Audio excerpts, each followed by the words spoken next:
వచ్చే 24 గంటల్లో దక్షిణ కోస్తా ప్రాంతాల్లో భారీ నుంచి అతి భారీ వర్షాలు కురిసే అవకాశం ఉన్నట్లు వాతావరణ శాఖ వెల్లడించింది.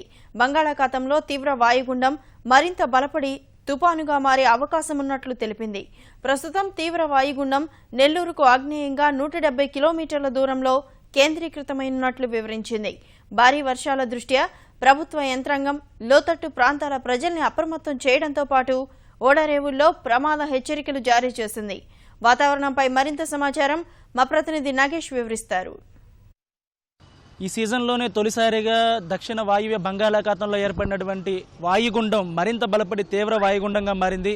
ప్రస్తుతం తీవ్ర వాయుగుండం దిశను మార్చుకొని ఉత్తర ఈశాన్య దిశగా పయనిస్తోంది. ఇప్పటి వరకు గత 2 రోజులుగా అల్పపీడనం కానీ వాయుగుండం ప్రభావం కానీ కేవలం తమిళనాడు దక్షిణ కోస్తా తీరం పైన మాత్రమే ఎక్కువ కనిపించింది. తమిళనాడు పరిధి నుంచి వాయుగుండం ఆంధ్ర తీరంలోకి ప్రవేశించింది. ప్రస్తుతం నెల్లూరుకు ఈశాన్యంగా 170 కిలోమీటర్ల దూరంలో తీవ్ర వాయుగుండం గంటకు 10 నాటికల్ మైళ్ళ వేగంతో కదులుతూ ఉంది. నిన్నటితో పోల్చుకుంటే వాయుగుండం దిశ మారింది. ఉత్తర ఈశాన్య దిశలో ఒరిస్సా తీరం వైపు కదులుతోంది. రానున్న 24 గంటల్లో ఇది ఆంధ్ర తీరానికి సమాంతరంగా కదులుతూ ఉంటుందని విశాఖలోని వాతావరణ కేంద్రం అధికారులు చెప్తూ ఉన్నారు. నిన్నటి వరకు దక్షిణ కోస్తా ఆంధ్రప్రదేశ్ లోనే అలాగే రాయలసీమ జిల్లాలో దీని ప్రభావం ఎక్కువ కనిపించింది. అయితే తీవ్ర వాయుగుండం దిశను మార్చుకోవడంతో పాటు మరో 24 గంటల్లో తుపానుగా మారే అవకాశం ఉంది.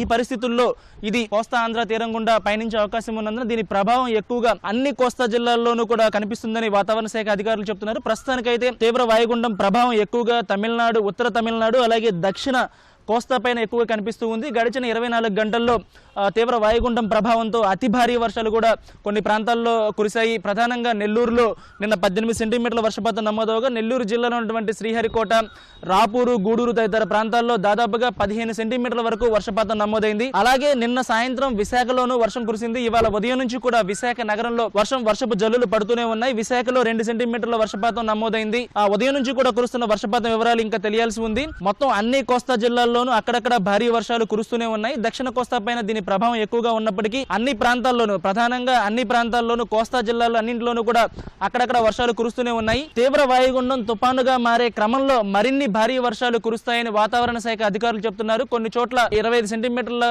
అతి భారీ వర్షాలు కూడా కురిసే అవకాశం ఉందని వాతావరణ శాఖ అధికారులు ఇప్పటికే చెప్పారు.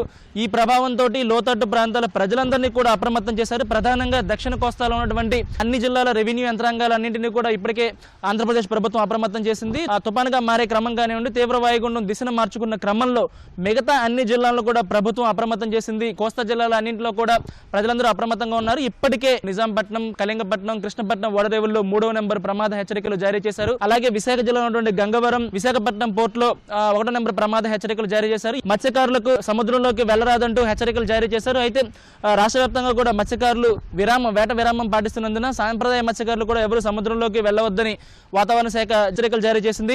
రానున్న 24 గంటల్లో ఈ తీవ్ర వాయుగుండం తుపానుగా మారే అవకాశం ఉంది. ఈ పరిణామ క్రమంలో మరిన్ని భారీ వర్షాలు కురిసే అవకాశం ఉంది వాతావరణ శాఖ చెప్తున్నందున లోతట్టు ప్రాంతాల ప్రజలందరూ కూడా అప్రమత్తంగా ఉండాల్సిన అవసరం ఉందని ప్రభుత్వం కూడా ఇప్పటికే హెచ్చరికలు జారీ చేసింది. విశాఖపట్నం నుంచి కెమెరామెన్ కె శ్రీనివాస్తో నాగేశ్వరరావు, ఈటీవీ న్యూస్.